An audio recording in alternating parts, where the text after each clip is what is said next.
RSS একটা বিষয় বুঝতে পেরেছে যে বিজেপির কিন্তু বুথ লেভেলের যে ম্যানেজমেন্ট সেইটা কিছুটা হলেও এখনো তারা তৃণমূল কংগ্রেসের যে বুথ লেভেল ম্যানেজমেন্ট সেইটা কিন্তু সমতুল্য সংগঠন তৈরি করতে পারেনি। সেইটা তারা বিভিন্ন সমীক্ষা এবং আমরা জানি যে মোহন ভাগবতের নির্দেশে এ রাজ্যের আরএসএস এর নেতারা তারা কিন্তু একটা রিপোর্ট সরসংঘ চালক মোহন ভাগবতকে সেই রিপোর্ট তুলে দিয়েছিলেন এবং সেই রিপোর্ট দেখেই মোহন ভাগবত তিনি কিন্তু চিন্তা প্রকাশ করেছেন। কারণ কেন চিন্তা প্রকাশ করেছেন? কারণ বুথ লেভেলের যে ম্যানেজমেন্ট সেই ম্যানেজমেন্টটা অনেকটাই দুর্বল। সেজন্যে একদম মোহন ভাগবত যে নির্দেশিকা দিয়েছেন এবং ইতিমধ্যেই 26-এর আগে আমাদের রাজ্যে এসআইআর এর আগে এ রাজ্যে যে 48,000 মতো এর আগে বুথ ছিল সেই বুথটা বেড়ে হয়েছে 94,000। সেটা ইতিমধ্যেই খাতায় কলমে রিপোর্ট ইলেকশন কমিশনের তরফ থেকে সঙ্গে সেই রিপোর্ট পেয়েছে এবং এই মুহূর্তে রাষ্ট্রীয় স্বয়ংসেবক সংঘ এই বুথ ধরে ধরে তারা কিন্তু মূলত তারা প্রত্যেক বুথে শাখা করতে চাইছে। উত্তরবঙ্গ এবং দক্ষিণবঙ্গে প্রথম যে টার্গেটটা নেওয়া হচ্ছে এই শাখার সংখ্যা তারা ব্যাপকভাবে বাড়াতে চাইছে। এবং একটা অভিযোগ যেটা উঠে আসে যে সব বুথে একেবারে বিজেপির ডেডিকেটেড কর্মী কিন্তু নেই, সেটা সংঘ কিন্তু রাষ্ট্রীয় স্বয়ংসেবক সংঘ বুঝতে পেরে। এই যে শুভেন্দু অধিকারী, সুকান্ত মজুমদার বঙ্গ বিজেপির যারা মুখ কিংবা শ্রমিক ভট্টাচার্য, তাদের মধ্যে কোথাও কি একটা যোগাযোগ বা সমন্বয়ের অভাব রয়েছে? তাই কি আরএসএস এর এই প্ল্যান? তাহলে কি কোথাও এই যে একটা যোগাযোগ, একটা সমন্বয়ের অভাব, এটা কি তাহলে একেবারে প্রকাশ্যে চলে এলো না সুজয়? যখন আরএসএস শক্তভাবে হাল ধরছে, বিজেপির ওপর ভরসা তারা একেবারে ছেড়ে দিচ্ছে না, তাহলে তো এই বিষয়টা একদম প্রকাশ্যে চলে এলো। এটা আখেরে ক্ষতি হবে না তো, বুমেরাং হবে না তো বিজেপির কাছে?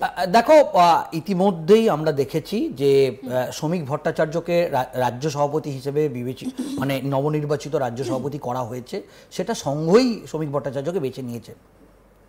কিন্তু অনেক জায়গায় দেখা যাচ্ছে যে বিভিন্ন জায়গায় সংগঠনের বিভিন্ন কাজ নিয়ে রাষ্ট্রীয় স্বয়ংসেবক সংঘ খুশি না।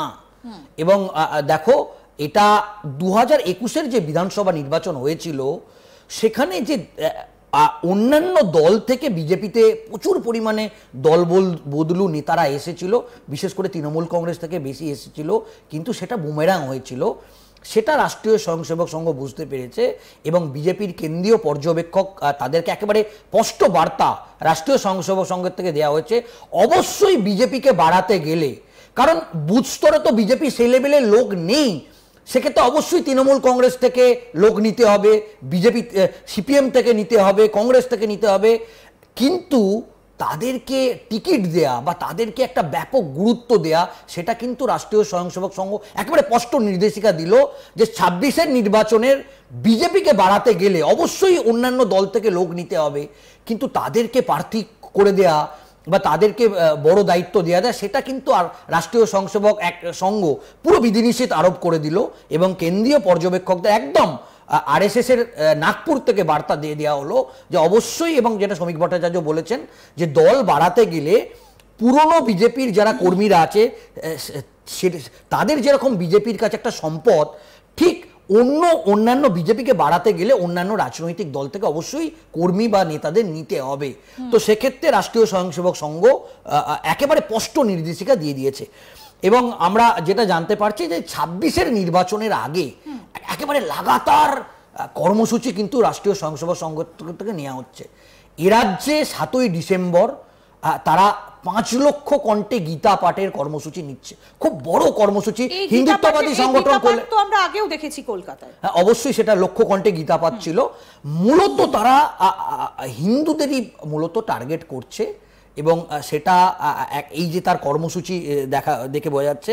এবং আমরা যেটা জানতে পাচ্ছি যে জানুয়ারি মাসে উত্তরবঙ্গ এবং দক্ষিণবঙ্গে দুটো হিন্দু বড় সম্মেলন করবেন এবং প্রত্যেকটার ক্ষেত্রেই কিন্তু ব্যাকআপ দেবে আর দিচ্ছে আরএসএস, একদম আরএসএস পিছনে টোটালি তারা নেতৃত্ব দিচ্ছেন।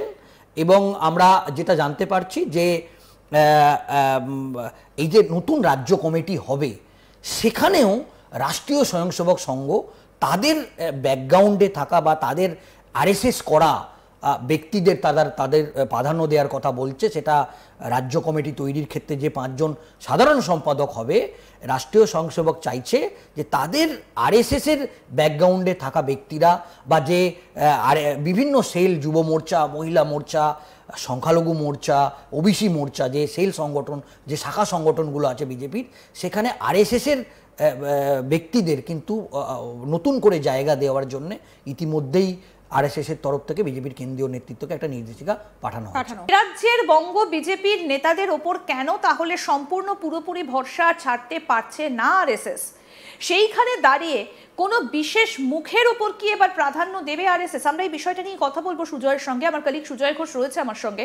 সুজয়, কোথাও দাঁড়িয়ে কি কোনো বড় মুখ বা কোনো নতুন মুখ বা কোনো বড় নেতা যিনি এতদিন দায়িত্বে ছিলেন এখন তাকে দেখা যাচ্ছে না, তাকে কি আবারও সামনে আনতে পারে আরএসএস এই ঘটনায়? অবশ্যই তাই। এবং আমরা যেটা জানতে পারছি যে প্রাক্তন রাজ্য সভাপতি দিলীপ ঘোষ, তাকে আরএসএসের পোস্টার বয় বলা হয় এই রাজ্যের ক্ষেত্রে, এবং তাকে একটা তারা কাজে লাগানোর কথা ভাবছে। এবং আমরা দেখেছি যে এই মুহূর্তে বিজেপির অনেক কর্মসূচিতে তাকে দেখা যাচ্ছে না। প্রধানমন্ত্রী নরেন্দ্র মোদী যখন দমদমে, তিনি তখন বাড়িতে বসে বা অন্য জায়গায় আছে। এবং আরএসএসের শুধু দিলীপ ঘোষ না, আমরা যেটা জানতে পারছি, তিনি যখন প্রধানমন্ত্রী যখন দুর্গাপুরে এলেন তখন প্রধানমন্ত্রী সভা হচ্ছে এ রাজ্যে, দিলীপ ঘোষ চলে গেলেন দিল্লিতে। এবং তিনি সেই সময় বলেছিলেন, খুব স্পষ্ট মনে আছে আমাদের সবার, নিশ্চয়ই আপনাদেরও মনে আছে, যে তিনি বলেছিলেন যে আরএসএস এর কাজে তাকে ডাকা হয়েছে এবং আরএসএস তাকে সাংসদ নির্বাচনে দাঁড়াতে বলেছিলেন বলে তিনি দাঁড়িয়েছেন, তাকে বিধায়ক করেছেন, তিনি কিছুই চাননি। তাহলে কি এবার আবার তাকে সামনে আনতে চলেছে? কারণ খাতায় কলমে এখনো পর্যন্ত সব থেকে সফল রাজ্য সভাপতি তো তিনি, দিলীপ ঘোষ। একেবারেই তাই। এবং আমরা যেটা আরএসএস এর তরফ থেকে আমরা যেটা জানতে পারছি যে অনেক সংবাদ মাধ্যমেও শ্রমিক ভট্টাচার্য, বিজেপির রাজ্য সভাপতি, তাকে একেবারে স্পেসিফিক প্রশ্ন করছে সাংবাদিকরা। এবং ইতিমধ্যেই শ্রমিক ভট্টাচার্য বিজেপির কেন্দ্রীয় নেতৃত্বকে এই দিলীপ ঘোষের বিষয়টি দেখার জন্য বলে। তো তারপর আমরা যেটা জানতে পারছি যে আরএসএস এর তরফ থেকে ইতিমধ্যেই বিজেপির কেন্দ্রীয় নেতৃত্বের সঙ্গে দিলীপ ঘোষের পরবর্তী ভবিষ্যৎ নিয়ে একটা আলোচনা হয়েছে।